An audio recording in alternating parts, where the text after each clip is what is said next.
बड़ी दिन पर अइला हो राजा, बड़ी दिन पर अइला हो राजा, धल तू पाजा लेला ये राजा, होठ लाली के माजा लेला ये राजा, होठ लाली के माजा।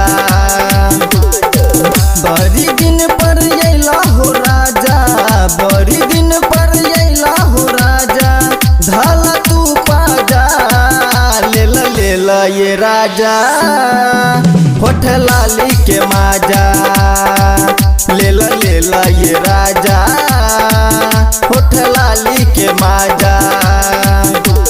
डीजे सुमित अखन अपने सब सुन रहल छी यादव अमलेश को।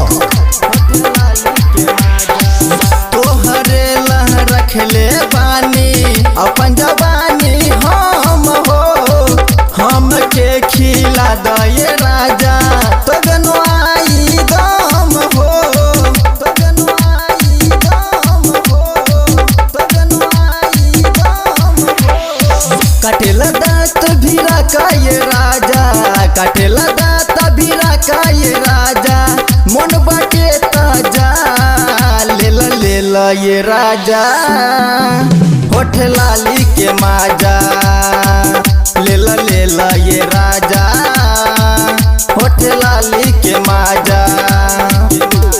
डीजे सुमित सतीश रैमा।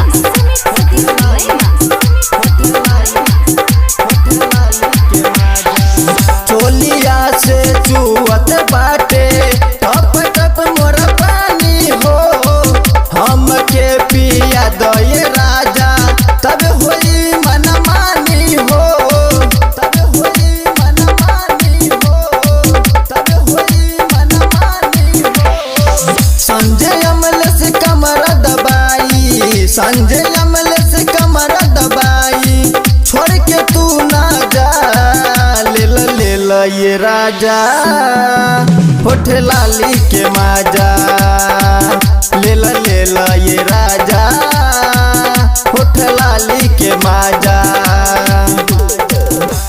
धर्मा रिकॉर्डिंग स्टूडियो।